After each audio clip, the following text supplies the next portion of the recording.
John, very good to see you. Today we get to talk about the 401k rollover mistake that is costing retirement savers billions. There are so many benefits to rolling your 401k into an IRA, but it turns out workers are missing out on billions in investment gains by pulling their retirement savings out of the stock market after switching jobs. So tell us about what's often happening when people are rolling their 401k into an IRA. Well, there's a couple mistakes, Aaron. Number one, they're especially if you're doing it by yourself. They call up the plan administrator and they get the check made out to themselves. So Yeah. it's written, the 401k company writes the check to Aaron Kennedy. What you have done is now triggered a 60-day rollover. So you have 60 days to put that money into the IRA account, or you're going to trigger a huge tax bill.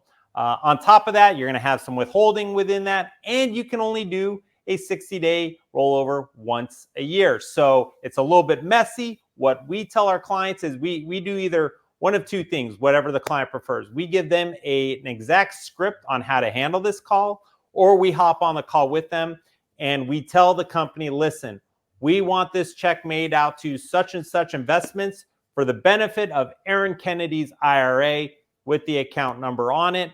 This makes it a direct trustee to trustee transfer. There is no tax withholding. There is no 60-day time period, and you can do as many of these as you want. Mm-hmm. Now, Aaron, I mentioned the word check. So what does that mean? The company cashed all your investments out and wrote you a check. So when that check gets sent to your new IRA custodian, it is in cash.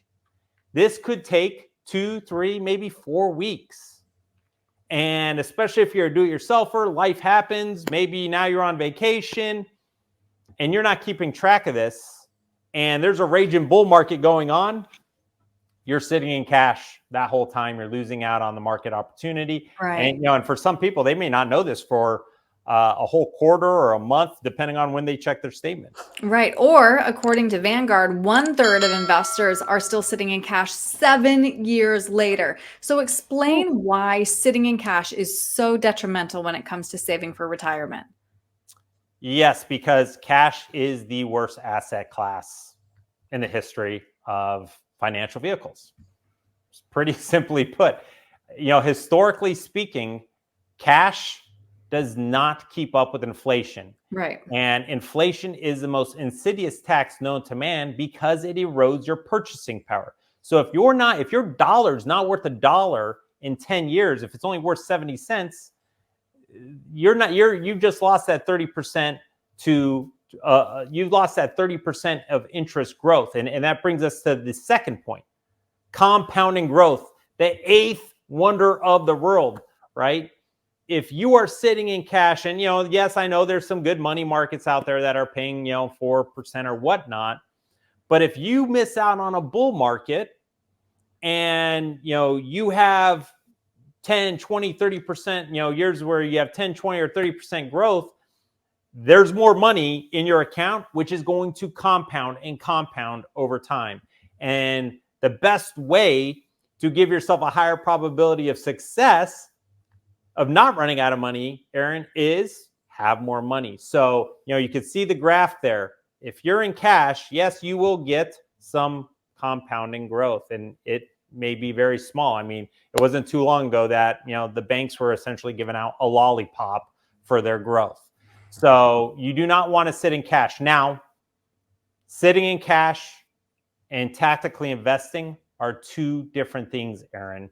Absolutely. And sitting in cash because you're afraid, you don't know what to do, you need to get professional management in. Mm-hmm. Because, in a couple videos ago, we mentioned our mastermind group.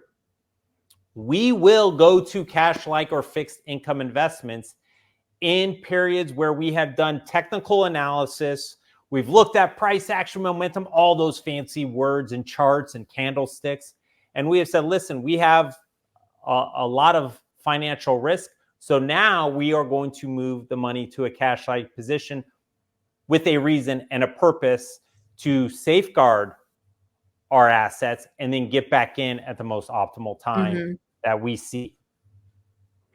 Now, listen to this other stat. According to Vanguard, for investors who are under 55, they estimate that the long term benefit of investing in even just a target date fund versus sitting in cash upon retirement is a difference of $130,000. Yeah, $130,000, and that's 100. What would $130,000 do towards helping you A not lot, run yeah. out of money? Right. Hmm. That could be a couple extra years of living expenses. And Aaron, I think I am not a fan of target date funds, and they're $130,000 better than cash because Hmm. cash is the worst asset class. So while I don't endorse the target date fund, it just kind of goes to our talk of why you should not hold cash outside of some type of technical analysis you've done to to rationalize being in that position, but simply forgetting, right? And if you're a do-it-yourselfer, I've said this, and God bless you, but this is now your full-time job. You Right. left a career, and if you're going to take your retirement seriously, you need to be on top of these things. You need to be on top of investments, income, taxes, estate planning, healthcare. If not, you're going to leave a lot of money on the table. You're going to jeopardize your future with the markets, and you're going to probably tip the IRS a lot of money. Mm. I'm glad we got the chance to talk this through, John. And I know that there are so many ways that you help really personalize investing in IRAs versus target date funds. So if somebody would like your help, again, with a rollover or investing or tax strategies, I know we have a lot of great resources, of course, on YouTube, but how can they get a hold of you? Yeah, so you can always listen to the Retire Happy podcast with my good friend and co-host Tom O'Connell, where we talk, with people like Mark Diorio about investing in detail. Visit our website, www.gosecurus.com. The library is there for you. You can go ahead and you can look through our whole video catalog, our podcasts, and look for our conversations on investing and taxes and all the other things you need. And while you're on the website, you can visit the Contact Us tab. So if you have any questions, you can schedule a 20-minute phone call where we will answer any general questions you may have regarding topics like this, or you can schedule a complimentary vision and clarity consultation.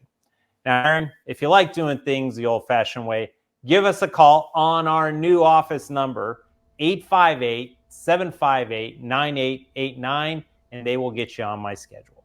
Great. John, thanks for your time today. Thank you, Aaron.